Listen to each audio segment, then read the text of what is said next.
Hello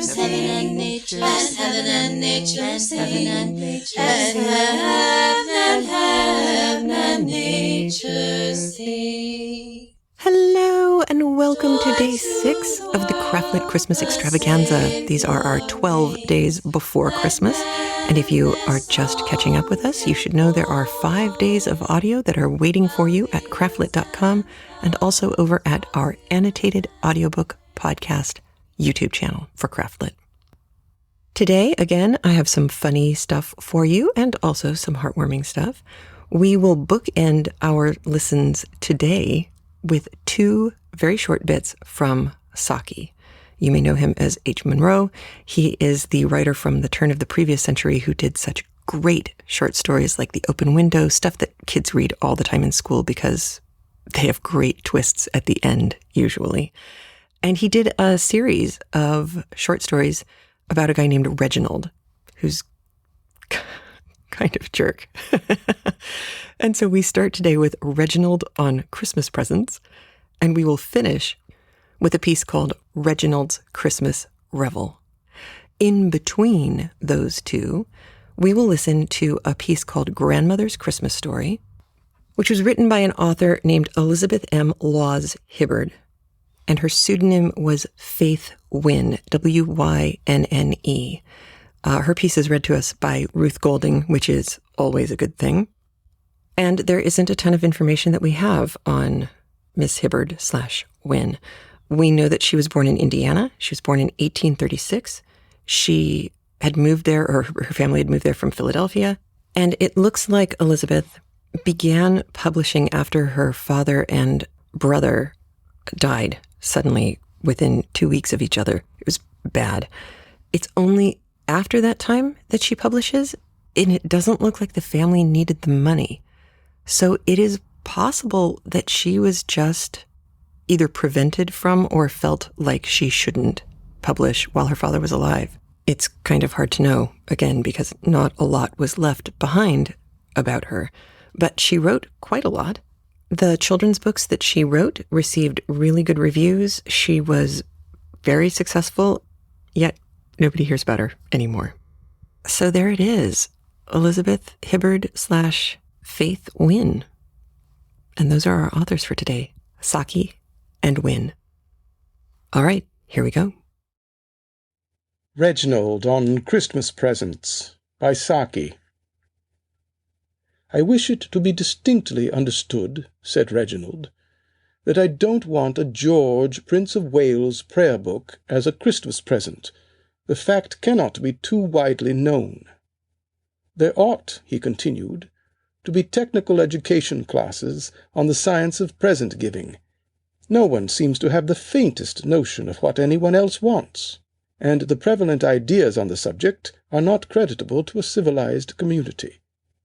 There is, for instance, the female relative in the country who knows a tie is always useful, and sends you some spotted horror that you could only wear in secret or in Tottenham Court Road.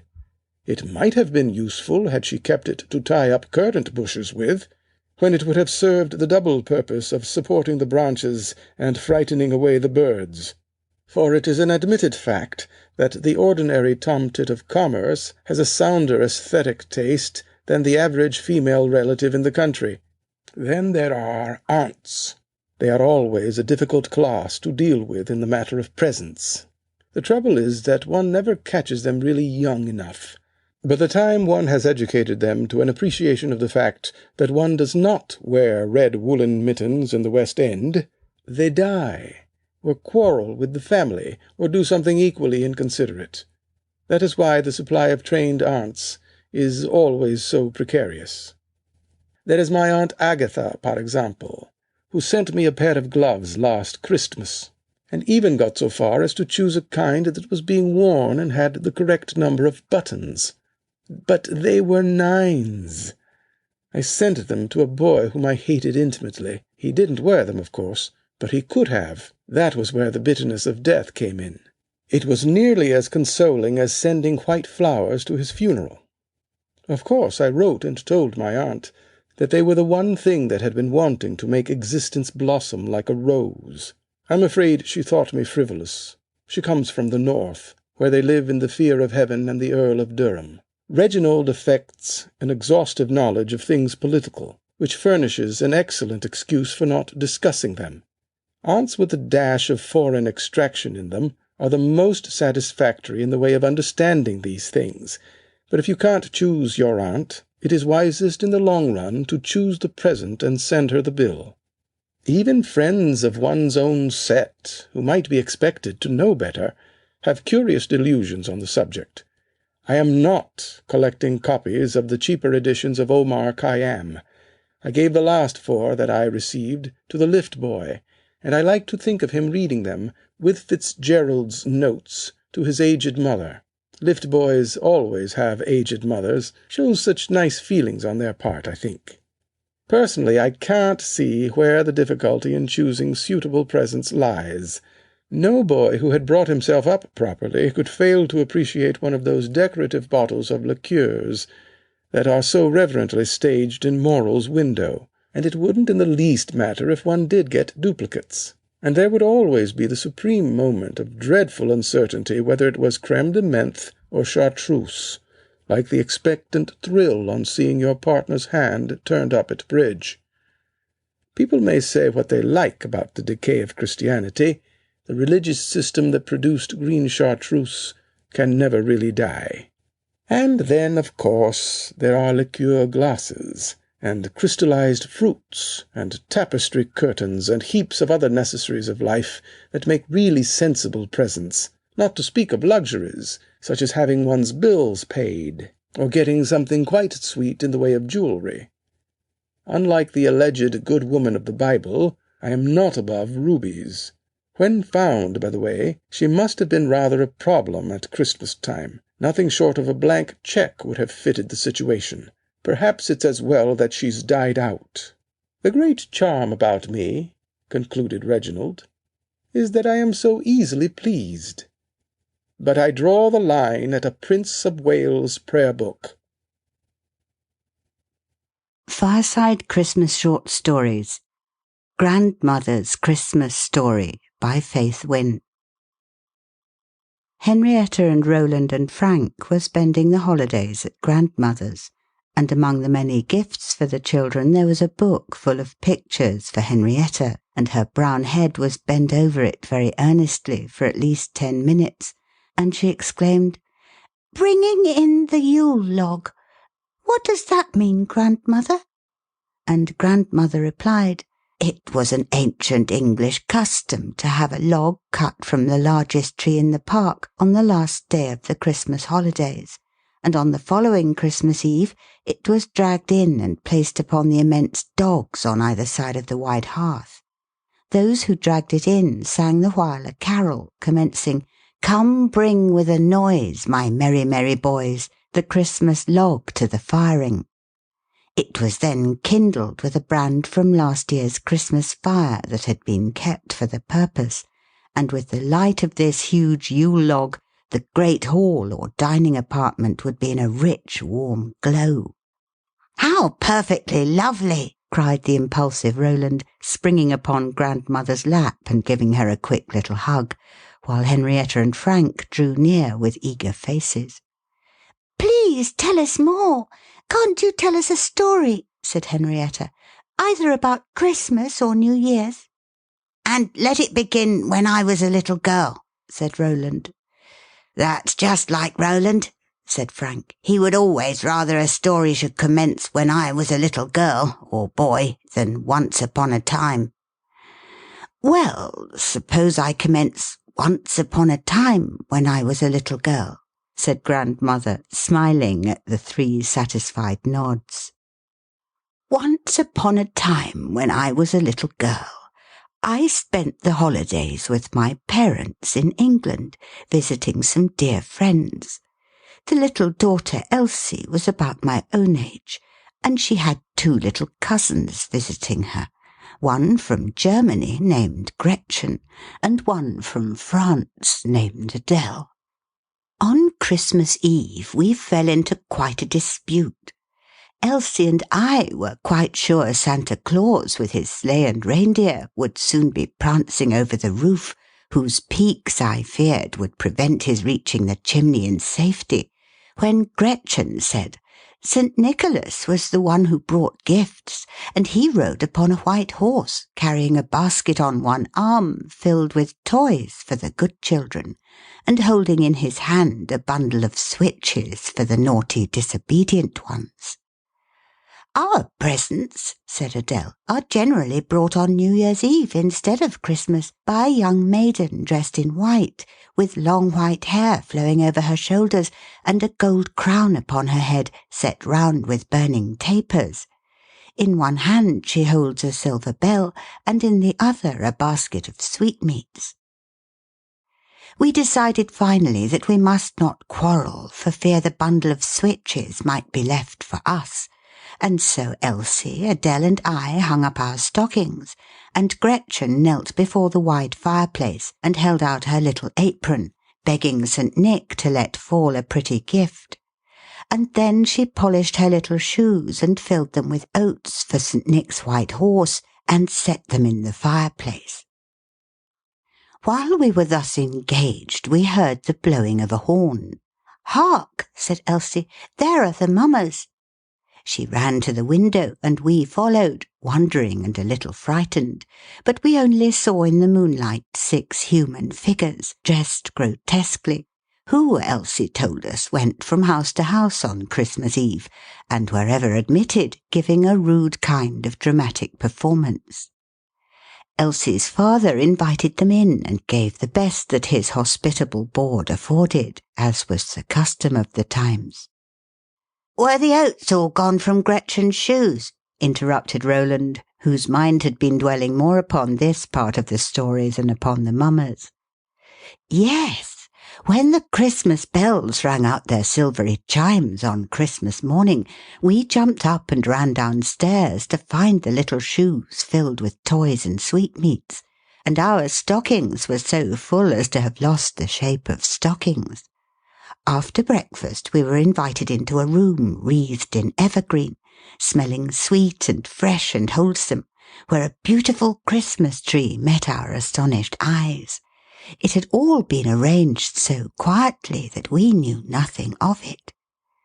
After breakfast, the good mistress of the house sent out generous rations of beef and bread to the poor, and asked each of us to share our gifts with less favoured children, that we too might know the blessedness of giving as well as receiving. I wonder if you know, my dears, that our Christmas tree originated in Germany, and our Christmas stocking in Belgium, while the Merry Christmas and Happy New Year is the old English greeting shouted from window to street and street to window. It is a beautiful custom, wherever originated, of laying down old animosities with the old year, and beginning the new year with goodwill to all men. And when the bells ring out the old year and ring in the new, Grandmother hopes her children will correct their little faults, and ask the good Father to help you to overcome them, before they become so strong that they will overcome you. And now, as you have had a merry, merry Christmas, may you have a happy New Year. Recording by Ruth Golding.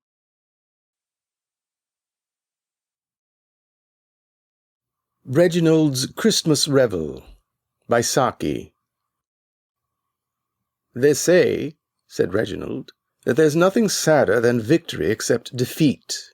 If you've ever stayed with dull people during what is alleged to be the festive season, you can probably revise that saying. I shall never forget putting in a Christmas at the Babwolds. Mrs. Babwold is some relation of my father's, a sort of to-be-left-till-called-for cousin, and that was considered sufficient reason for my having to accept her invitation at about the 6th time of asking, though why the sins of the father should be visited by the children, you won't find any notepaper in that drawer. That's where I keep old menus and first night programs.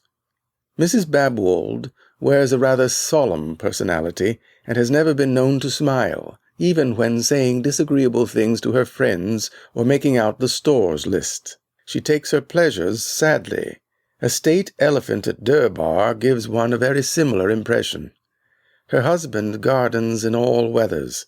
When a man goes out in the pouring rain to brush caterpillars off rose trees, I generally imagine his life indoors leaves something to be desired. Anyway, it must be very unsettling for the caterpillars. Of course, there were some other people there. There was a major somebody who had shot things in Lapland, or somewhere of that sort. I forget what they were, but it wasn't for want of reminding. We had them cold with every meal almost, and he was continually giving us details of what they measured from tip to tip, as though he thought we were going to make them warm underthings for the winter. I used to listen to him with a rapt attention that I thought rather suited me, and then one day I quite modestly gave the dimensions of an okapi I had shot in the Lincolnshire fens. The Major turned a beautiful Tyrian scarlet. I remember thinking at the time that I should like my bathroom hung in that colour, and I think that at that moment he almost found it in his heart to dislike me. Mrs. Babwold put on a first aid to the injured expression and asked him why he didn't publish a book of his sporting reminiscences. It would be so interesting. She didn't remember till afterwards that he had given her 2 fat volumes on the subject, with his portrait and autograph as a frontispiece, and an appendix on the habits of the Arctic mussel. It was in the evening that we cast aside the cares and distractions of the day and really lived. Cards were thought to be too frivolous and empty a way of passing the time, so most of them played what they called a book game. You went out into the hall to get an inspiration, I suppose. Then you came in again with a muffler tied round your neck and looked silly, and the others were supposed to guess that you were wee MacGregor. I held out against the inanity as long as I decently could, but at last, in a lapse of good nature, I consented to masquerade as a book, only I warned them that it would take some time to carry out. They waited for the best part of 40 minutes, while I went and played wine-glass skittles with the page boy in the pantry. You play it with a champagne cork, you know, and the one who knocks down the most glasses without breaking them wins. I won with 4 unbroken out of 7. I think William suffered from over-anxiousness. They were rather mad in the drawing-room at my not having come back, and they weren't a bit pacified when I told them afterwards that I was at the end of the passage. I never did like Kipling, was Mrs. Babwold's comment when the situation dawned upon her. I couldn't see anything clever in Earthworms Out of Tuscany, or is that by Darwin? Of course, these games are very educational, but personally I prefer bridge. On Christmas evening we were supposed to be specially festive in the old English fashion. The hall was horribly draughty, but it seemed to be the proper place to revel in, and it was decorated with Japanese fans and Chinese lanterns, which gave it a very old English effect. A young lady with a confidential voice favored us with a long recitation about a little girl who died, or did something equally hackneyed, and then the Major gave us a graphic account of a struggle he had with a wounded bear. I privately wished that the bears would win sometimes on these occasions. At least they wouldn't go vaporing about it afterwards. Before we had time to recover our spirits, we were indulged with some thought-reading by a young man whom one knew instinctively had a good mother and an indifferent tailor. The sort of young man who talks unflaggingly through the thickest soup and smooths his hair dubiously as though he thought it might hit back. The thought-reading was rather a success. He announced that the hostess was thinking about poetry, and she admitted that her mind was dwelling on one of Austen's odes, which was near enough. I fancy she had been really wondering whether a scrag end of mutton and some cold plum pudding would do for the kitchen dinner next day. As a crowning dissipation, they all sat down to play progressive Halma, with milk chocolate for prizes. I've been carefully brought up, and I don't like to play games of skill for milk chocolate, so I invented a headache and retired from the scene. I had been preceded a few minutes earlier by Miss Langshan Smith, a rather formidable lady, who always got up at some uncomfortable hour in the morning, and gave you the impression that she had been in communication with most of the European governments before breakfast. There was a paper pinned on her door with a signed request that she might be called particularly early on the morrow. Such an opportunity does not come twice in a lifetime. I covered up everything except the signature with another notice, to the effect that before these words should meet the eye, she would have ended a misspent life, was sorry for the trouble she was giving, and would like a military funeral. A few minutes later, I violently exploded an air-filled paper bag on the landing, and gave a stage moan that could have been heard in the cellars. Then I pursued my original intention and went to bed. The noise those people made in forcing open the good lady's door was positively indecorous. She resisted gallantly, but I believe they searched her for bullets for about a quarter of an hour, as if she had been an historic battlefield. I hate traveling on Boxing Day, but one must occasionally do things that one dislikes.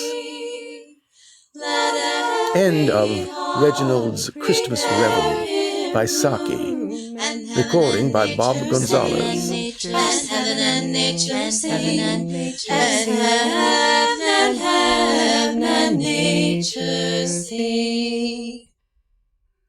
Joy to the world, the Savior reigns. Let men their songs employ, while fields and floods, rocks, hills, and plains repeat the sounding joy, repeat the sounding joy, repeat the sounding joy.